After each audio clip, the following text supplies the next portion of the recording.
A lot of fun. So yeah, now we will get to Deadpool 2, directed by David Leitch, or David Leitch, I'm trying to say his name correctly, or as the movie would prefer to call him, one of the guys who killed John Wick's dog. Because he did, because he directed John Wick. So naturally, like, it's the sequel to 2016's Deadpool, in which it kind of like shook up like the superhero franchise the superhero tsunami of franchises that are going on right now, by saying, look, you can't take it too seriously, you gotta poke fun at it, you gotta laugh at a lot of people, you gotta laugh at yourself. Especially Ryan Reynolds is really great at laughing at himself, you know, saying, oh, okay, I was in Origins, I was in I was Deadpool in X-Men Origins, and it wasn't that great. So yeah, he pokes fun at himself. And it's written by the same people here, which is Rhett Reese, Paul Wernick, and Ryan Reynolds, obviously. And it's and I'll say this: it does have the same bite as the last film. Like, if you're worried that the film is not going to take a few more jabs, be more referential, savage both DC and Marvel at the same time, don't worry. He does that in droves here. I mean, heck, the very first scene is him basically kind of in a stupor. The very first lines of the film are "fuck Wolverine." It's the very first line of the film, because, like, yeah, he's making no bones about the fact that, you know, he's a little salty after last year's Logan made such a big smash at the box office. Saying like, oh, he stole my thunder, rated R. It's like, well, I'll do him one better. I'm gonna make my sequel just as good. But here's the thing, though. The problem with the sequel, though, is like there's a lot of like stuff that like Deadpool is really great at savaging, like pointing out like, oh, you know, there's timelines are messy, there's no one at the X mansion, the licensing's all over the place, we can't keep characters straight here. But it amazes me that it can't point out the fact that the problem that a lot of these superhero films have, which is the sequelitis, and more specifically the fact that there are too many characters. Because here's the thing, like the Deadpool 2, it tries to instill this theme that, you know, he's trying to build a family. You know, Deadpool's getting older, and he realizes he can't work alone. He can't just be the merc with a mouth on his own. He's gotta have more people with him. He's gotta build up some people to ally with, and he does. He ends up building up quite an ensemble here. But the problem is that there's too many here. Because one of my biggest things that I was looking forward to in Deadpool was that they were going to include Cable. Now, in the comic books, Cable was like a great person to pair up Deadpool with. You know, Cable was very kind of like straight man. He always took the job seriously. He always tried to be more gritty. And Deadpool was just kind of like play off him, and then just Cable would get pissed off at him. And you do get that here. You have like Josh Brolin playing Cable as the time-traveling warrior who's got to travel back in time to stop something in the past to change his future. And yeah, they do have some nice back and forth there. There's a great little bit about Deadpool questioning his past and asking if one particular form of music is still in the future, and then gets a little bit testy about it. There's some fun stuff there. The problem is, though, which is the biggest problem with this film, is that there are way too many characters crowding each other off the screen that we really don't get some of that great like Deadpool Cable dynamic that I really wanted to see in this film, because you have all these other characters vying for the screen. You have Domino here, played by I'm gonna screw up her, like, again, I screw up these names every time. So Domino is played by Zazie Beetz. And she is, like, her superpower is essentially she's lucky. She's very, very lucky, which essentially means she has plot armor. You know, she can go into any battle, any action scene, and come out completely unscathed. And she needs no help from anyone. She's perfect in every single way, and she's kind of boring in that way. I mean, yeah, she's kind of fun to like watch her, from like, in an action scene sense. It's fun to watch her kind of like zip across the screen and punch out bad guys. But like, again, because everyone else is getting crowded out, she doesn't even get that much character. Like, there's a little bit of backstory with Domino towards the end of the film, but it's so last minute. You're just like, you could have built this up a little bit better, you know? Let's see, LP Truck says, I'm glad to hear it's still good. Can't wait to see Deadpool 2. I was worried it was going to be bad. but I have to go. Have a great stream. Okay, you too, buddy. um, so yeah, I mean, in terms of like it's humor, the humor's still there. But like I said, like there's so many other characters here. One of the central characters is not Iron. Mixing of characters here with Marvel is Fire Fist. Is this tubby teenager who's basically been abused and feels that the world doesn't like him and doesn't need him, and so he's gonna destroy the world if Deadpool doesn't try to calm this kid down and try to get into his good graces. And he is played by I know I'm gonna screw it, Julian Dennison. And I believe he was from The Hunt for the Wilder People. I think I might be wrong. I might have looked that up. He's pretty good in the film. He's kind of on Deadpool's level, where he's got more of a mouth to him, where he can be very violent. He can sling out a few good insults here and there, but again, like his whole deal has to be shoved into the background because there's even more characters here. You have T.G. Miller coming back. You have the driver. I'm gonna screw up his name, but the taxi driver is back from the last movie. You have Colossus is back from the last movie. You have Nega, which she's back here and she's kind of cool, but she has so few lines that her Japanese girlfriend, who they bring into the film, she has more lines than Nega, and all she does is say, like, hi to Deadpool. See, I'm watching it tomorrow night and I'm pretty excited, says Benedictor, but I haven't seen the first one. You might actually be able to see this one without seeing the first film. Because there's a few familiar characters here, but I think the film does a decent job at reintroducing them that you might not need to see the first film. And actually, you might actually enjoy it more if you don't see the first film, because the other problem that Deadpool 2 has is that it repeats a lot of the same jokes. Like, the opening is kind of similar in how it takes shots at everything. There's the narration over the monologue. It's kind of the same thing. Heck, there's even a few lines that I swear they're the exact same jokes from the last film. I think there's only maybe like 2 like that, but it has a very similar flow to it. In terms of what the characters go through, it's like okay, we're getting to this part, we expect this to happen. Like when he goes to see like the blind black lady that he houses with, like, okay, there's gonna be something gross that's gonna happen here. We kind of get the deal. See, good. I was hoping you would.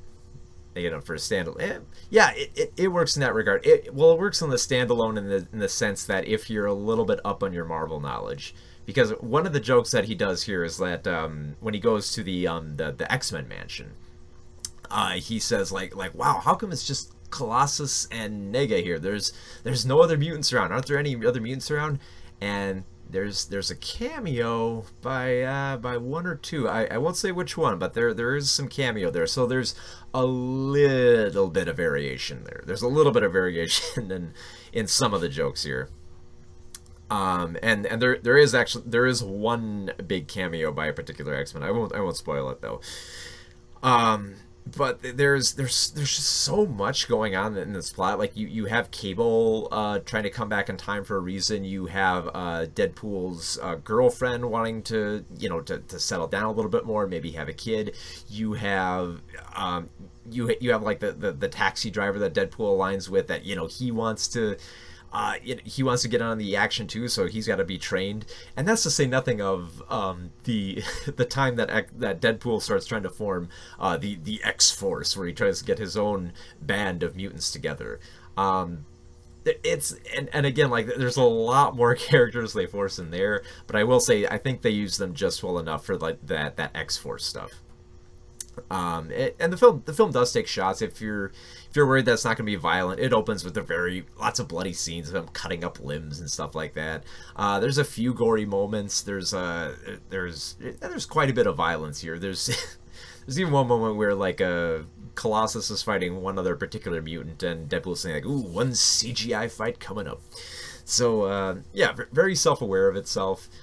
There's a lot of great digs in here. There's one particular dig that I think only like me and like one other person who were familiar with the comic books kind of laughed at. Was Deadpool was commenting on Cable, saying like man, who designed you? Probably someone who can't draw feet, which is which is a dig at Rob Liefeld, who, if you look at his art, he looks like he can't really draw feet. So, which I'm curious how Liefeld feels about that. I'm sure he had a laugh at it. He's got to have a laugh at his own creation, more or less.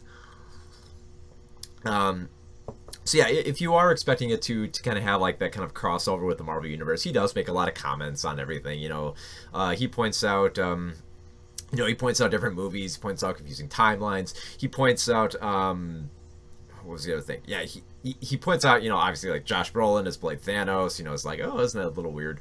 So there's a lot of stuff that the humor here works, I think, in the same vein that it worked in the last film. I don't think it improves itself, but there's enough here where I think it's kind of like, if you like the seconds, if you like what Deadpool was doing before and you want some seconds, you get more of it here. Just the problem is, like, you're getting all these characters who are crowding each other off the screen, which, to its benefit, it means there's less time where Deadpool has to run the show on his own, where he has to just completely break the fourth wall and has to like take control of the camera and has to like comment on every single scene. Fortunately, there's enough characters here. There's just, the problem is there's not enough development on them, so that when we get to this whole like family aspect of like bringing everyone together, so we're a nice big happy family who cuts up bad guys and gets into car chases and explosions, it doesn't feel like it gels as much. It kind of feels like, especially, it kind of feels like it's kind of just playing like lip service to making this kind of very like inclusive version of like the X-Men. Because I mean, you have a black woman who can do everything on her own. You have a lesbian couple in there. You have a fat kid. You have a he refers to Cable as a racist in the whole film, and then you have like a Colossus on there, so you have this very varied. Oh yeah, of course, the Indian taxi driver. So you have this very varied group here, which could work. But again, like it feels like that Deadpool kind of passively touches on it, because like, again, he doesn't have time for anyone. He doesn't have much time because he's got to sling as many jokes as he can at the screen. Now I know that like all this I'm saying it's making the film sound like it's bad. It's not bad. I did have a lot of fun. I did laugh quite a bit. The mid-credit ending is probably my favorite like collection of mid-credit sequences in any film, especially like if you thought that he was done savaging X-Men Origins and Green Lantern, I'll just say this: he's not. He's still got a major bone to pick with them. So like, again, if you're looking for more of the same, it's definitely it's more of the same. You know, it's more of Deadpool cutting up the screen, but it does make me worried for the fact that, you know, it can't recognize its own sequelitis, just even to like reference the fact, saying like, oh well, wow, there's a lot of characters here. What are we turning like Amazing Spider-Man 2? What's going on here? Instead, because like before he was commenting, wow, there's very few X-Men in this film. And here there's even more X-Men in this film. So like that joke really doesn't hold up as well, you know. So yeah, I had fun with it. I think I think it's a decent sequel, but I'm really hoping that if they do decide to do a third film, it sounds like they might, because like I've heard the tracking on this film is that it's gonna be 100 million for the weekend. So it's probably gonna be very profitable for Fox to go back in and do a third Deadpool movie, which they very well could, but it makes me worried about what they're going to do for the sequel, because if the third film they're going to bring back everyone, which they probably might, I'm hoping they can juggle all the characters a little bit better and explore them a little bit more, because we're so busy with introductions here that we don't get to know these characters as much. And I would love to. I'd love to see more of the antics of Negan and her girlfriend. I would love to hear more about Domino. I would love to hear more about Cable and see him bicker with Deadpool more. That's stuff I want. So hopefully we can have that. But I will say this: like, while Deadpool it's a very fun film. I gotta say though, I like the marketing for this film even more, because here so here was basically, they didn't give this out at the press screening, but and I wish they did, because I wanted a copy of this, But they made this kind of like little spoiler sheet saying like, oh, don't spoil the film here. So they gave us all this little sheet saying like, well, to the greatest fans in the whole universe, we have embarked on the Deadpool 2. This is kind of your guys' fault world tour. Almost everyone involved in the film has given maximum effort the past 2 years, maintaining the highest levels of super secrets, like how David Blaine catches bullets in his mouth, and the secret blend of 11 herbs and spices in Colonel Sanders' delicious mustache. Only a handful of people know the film's true plot. One of them is not Ryan Reynolds. We're asking that when you see Deadpool 2, don't say a fucking word about the fun shit in the movie, because it'd be super lame to spoil the fact that Deadpool dies in this one. Kidding. Not kidding. Kidding? Godspeed. Hashtag Wade Wilson demands your sister. Sorry, stupid autocorrect silence. So yeah. I had quite a laugh at that. I really wanted a copy of that, because I don't think it might be in the press kit. I've been going back and forth between the press kit because I want to find a copy of that I can have for myself, because that's that is too glorious. Because usually we do get kind of spoiler sheets of like, you know, what not to spoil, and they're usually pretty specific. So to see a film that says like no don't, that jokingly says no, don't spoil anything, we'll kind of spoil it for everyone. So I kind of dug it. Another cool thing about Deadpool is the Target promotion here with the with the different DVD covers of all of Fox's properties, more or less. So you can have Deadpool on all your different covers here. Some of it I kind of dig. I think probably my favorites are like the Castaway one here and the War of the Planet of the Apes. Although the Logan with the baby hand though is pretty cute though. I love how they replace the Super Soakers and everything. The Edward Scissorhands one up here is just, I don't know, that one's kind of goofy to me. I know a lot of people had quite a bit of a laugh at the Assassin's Creed one right here. But honestly, the only one that I would really probably want to get here is The Good, the Bad, and the Ugly, just because I think that looks pretty badass. Then the other thing, which we mentioned, I think on the Avengers episode, was the Celine Dion music video. Which again, he makes great commentary on the fact that, you know, like Celine is doing a song for a Deadpool movie. I don't think, actually, yeah, I think that this song actually was used in the film. Although there is, I can't say the actual title of this song, but there's a song in the credits. Here's the thing, like I don't think there was an after credits Easter egg. A lot of people look for them. Sometimes Marvel gives them at press screenings, sometimes they don't. I'm guessing there isn't one after the post credits here, but there is a song inside the credits that's worth sticking around for, which is kind of a choir version of singing "Holy shit, it's," and you know, insert mutant here who they bring into the film. So yeah, there's a lot of crazy crap they had going on there in the Deadpool marketing that it's just it was so brilliant, especially with the Celine Dion thing. And there was the other thing I didn't show off. There was the whiskey ad they had with Deadpool, and what was the other thing? Oh, I completely forgot. They have gummies. There's a Deadpool 2 gummy promotion where they have little tiny baby hands. Yeah, and if you're expecting a joke similar to that with Deadpool's regeneration, again, that's in there too. So there's a lot of fun stuff. Hopefully I haven't spoiled a lot of that stuff for you.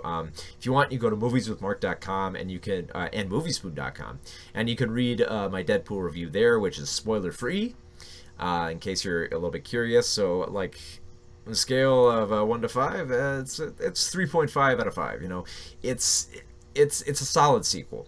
It doesn't improve on the last one. I think I actually still like the first one a lot more, just because it felt more contained. Because I like the whole dynamic of Deadpool connecting with Colossus in the last film. That was just pure gold.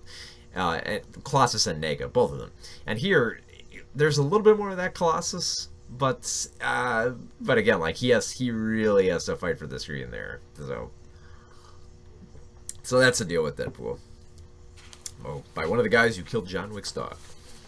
And see, the other film, which I saw last week, didn't have a chance to review on here, is Life of the Party.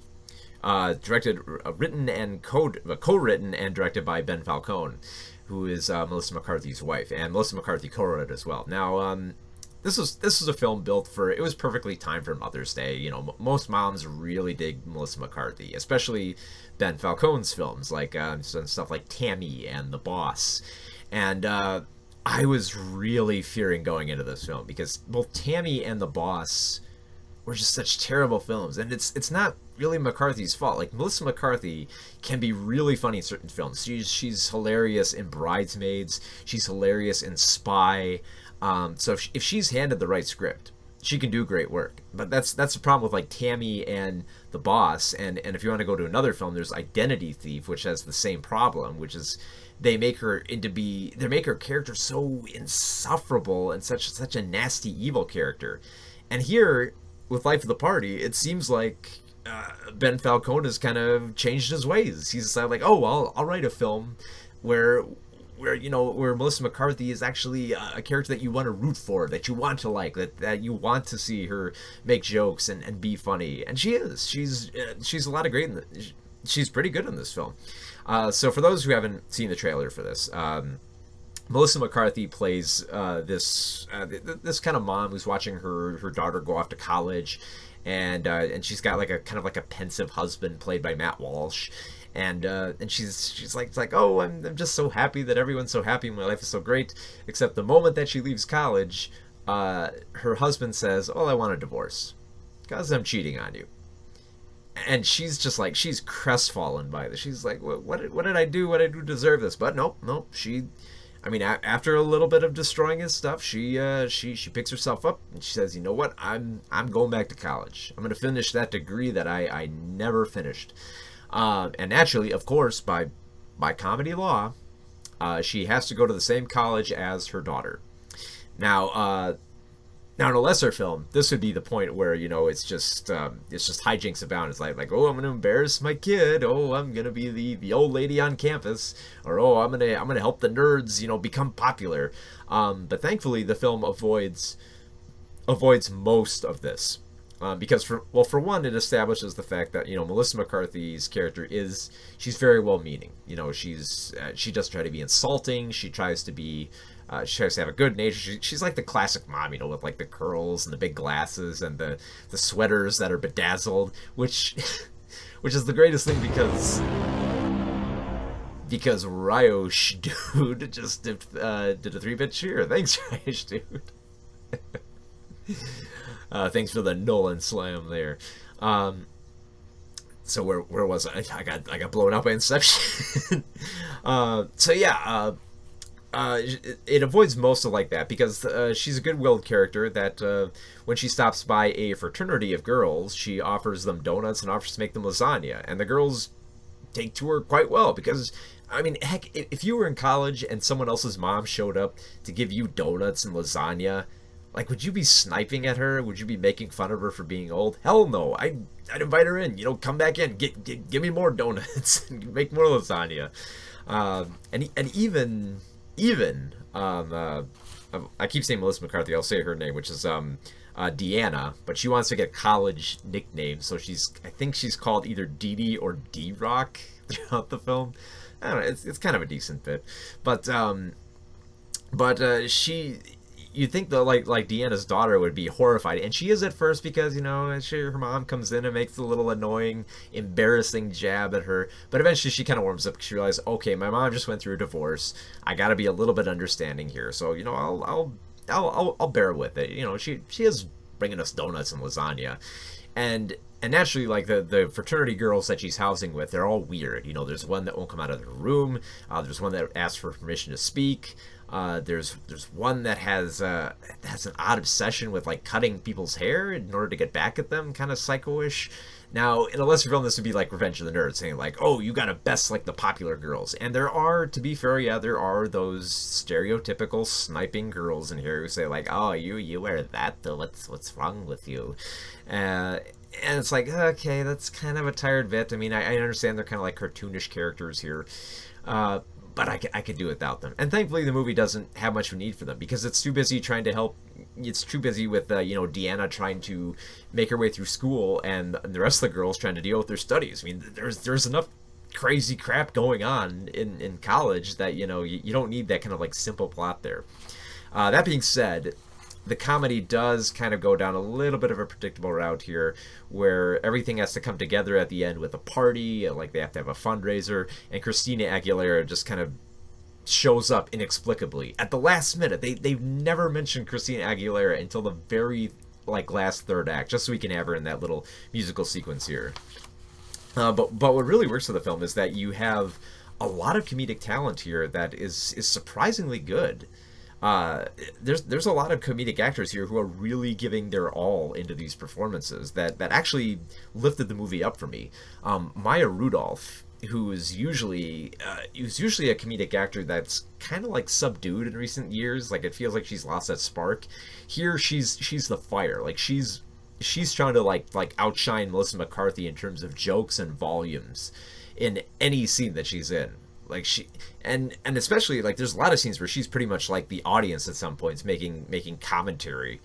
I like the fact that she brings a focus to was a little bit of a focus to the fact that it's a little bit weird that McCarthy is kind of sleeping with a college age kid. It's like it's a little crazy, but she kind of embraces a little bit of the weirdness there. Matt Walsh plays Deanna's ex-husband here, who he's great in this role because he's supposed to play this kind of like meek jerk who wants to dump his wife for a new woman, but is kind of meekish and kind of jerkish about it, and he's perfectly played here in that. One actor that I was surprised to see here was Stephen Root.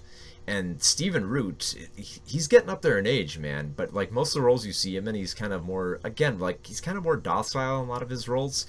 Here he explodes. He brings out like that comedic energy and force, where it's like if you remember when he did the voice of Bill on King of the Hill, he's like that level of crazy here. He plays Deanna's crazy father, who's basically like whose gut reaction is like oh I'm gonna kill Matt Walsh. It's like if Bill from King of the Hill was given steroids and a gun and became a father, because that's pretty much what's happening here. And he's in very few scenes, but it was just so much fun to see Stephen Root on that level, that anytime he showed up, it felt like he was kind of like channeling a little bit of like of Mr. James from News Radio. So it's really fun to see him in that kind of role. I think there was some other. There's a few like kind of little cameos here and there, like Ben Falcone at one point plays a sympathetic Uber driver. You have Chris Parnell plays the archaeology teacher who Chris Parnell he's kind of one of those actors who's pretty good at like being in that kind of like astute type of role. And he's pretty good here. He doesn't get as many moments to shine, but he kind of has kind of like little small bits of kind of like pun style humor here. But it works. It works surprisingly well. That I didn't mind so much the whole like, okay, we gotta have Christina Aguilera here, because the jokes do mount up enough. They come from a genuine place. They do go down a few predictable routes here with like at one point that like naturally because it's college they think, oh, there's got to be a scene where she gets high on weed, and there is one, and she does do a little bit of crazy stuff on weed, but again like it feels kind of obligatory, but they also kind of like sidestep a lot of the aspects that you wouldn't like to see in a film. They do a fairly good job at avoiding most of the cliches and keeping stuff very, very light and very, very high in energy and just kind of like decent jokes to put in there. So I would actually give this. I was leaning between like 3 out of 5 or 3.5 out of 5. I'm kind of more towards 3.5 out of 5, just because I almost kind of want to push this film, saying like, Ben Falcone, do more of these films. Put your wife in films where we like her, because she is a great comedic force. She has that charm. Don't make her into this like insufferable character who always has to do slapstick here. Like the slapstick in Life of the Party is actually pretty good. There's some really good slapstick here, and there's just enough of it where it doesn't feel overblown, and where it doesn't feel like they're just making fat jokes for the sake of making fat jokes. clearly, I mean, you look at Spy. Spy has proven that she can do more, way more than just like the simple fat jokes. So there's a lot more that she can do, man. So it's another pretty good film for Melissa McCarthy there. Well, I say another film, but it's been a while since she's had a great film. Like, 'cause I think the only film that I kind of like dug her in since was like Spy, and I think that was like 2015. So it's great to see her back in form. With a film that she can lead, where we like her a lot, because she's great in ensemble pieces. Like,